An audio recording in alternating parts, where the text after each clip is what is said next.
Jizerskohorských Lupičích. V Rašnici kdysi starý pytlák žil, na Frýdlansku, Krause se jmenoval. Zdejší vrchností však zničen byl tím, že místo hajného přijal. Pytlák od té doby svědomitý byl, ale svými kumpány zabit.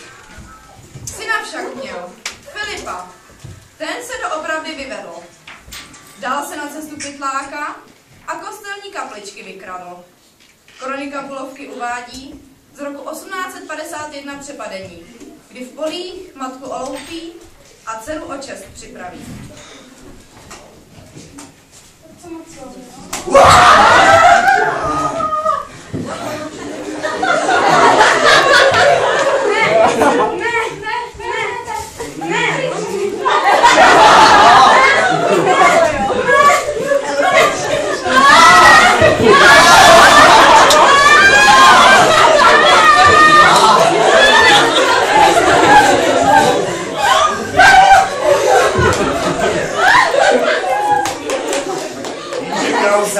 Byl brzy dopaden a předveden před soud.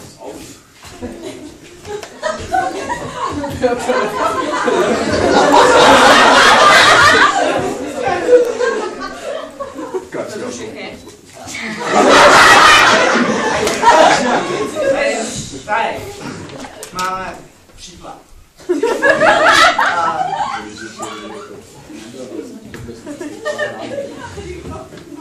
Zde přítomný Filip Krause je obviněn z brutálního znásilnění zde přítomné Zdislavy, ale z brutální.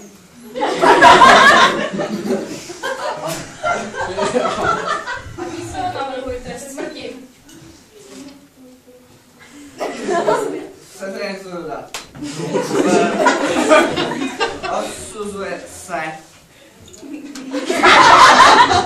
smrti a co hned teď.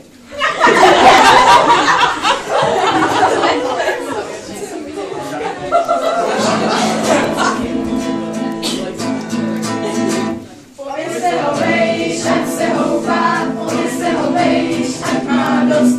Povězte ho vejš, ať se houpá, znásilňoval pro radost. Povězte ho vejš, ať se houpá, povězte ho vejš, ať má dost. Povězte ho vejš, ať se houpá, znásilňoval pro radost.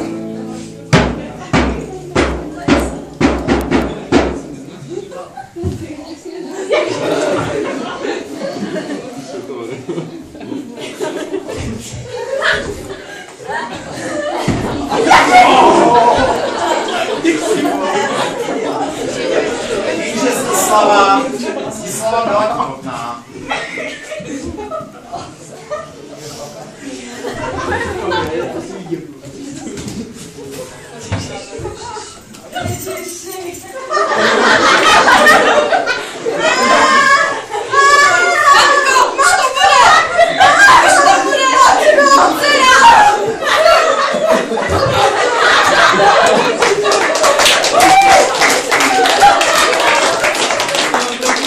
Zdislava při porodu zemřela.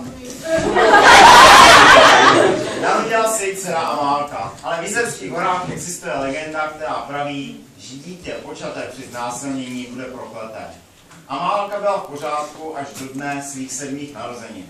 Ten den se ze dne na den stala neviditelnou. Od té doby bloudila světem, nikdo ji neviděl, nikdo ji neslyšel.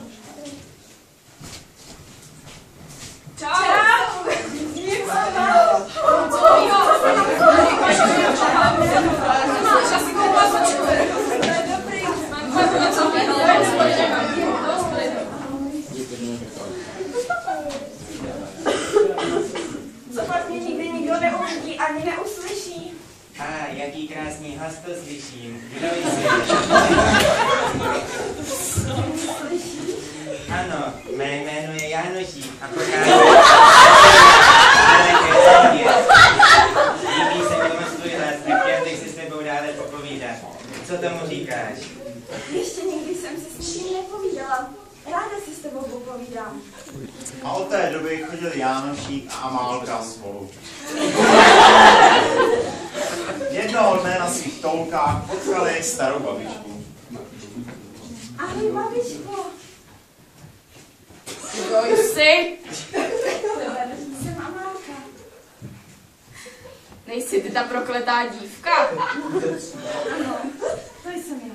Chceš-li se této kletby zbavit, musíš se v den svých 18. narozenin vykoupat v bílém potoce. Musíte vykoupat. 18 nemám zítra. Ach, jaká šťastná náhodička.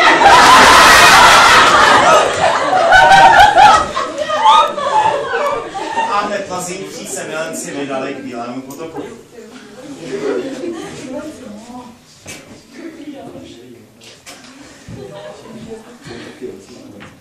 A kletba vymizela, poprvé tě vidím na své vlastní oči. Jsi tak krásná, ani jsem si to tak nepředstavoval. Zamiloval jsem se do tebe a chtěl bych si tě vzít. Ahoj, Jánošku. Ráda si tě vezmu. A zanedlouho se konala veliká svatba. Milá Amálko, milý Jánošku, slibujete, že spolu budete žít ve zdraví i nemoci, bohatství i chudobě až do konce života? Ano. Ano. Nyní si můžete dát první manželské oběti.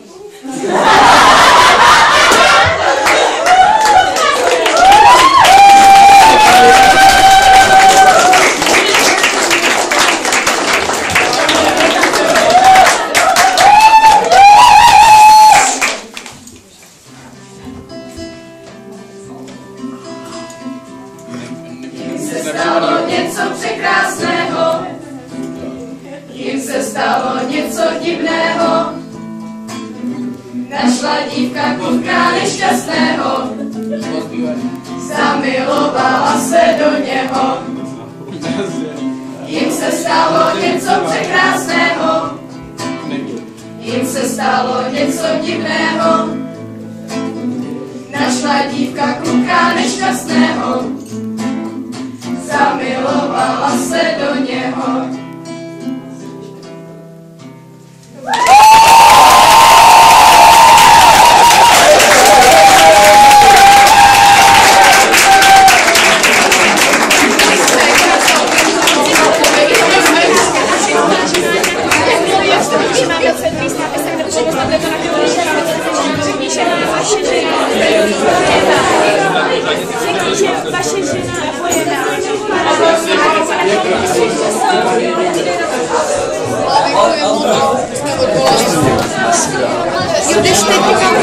A já ale to dám někomu, počkej.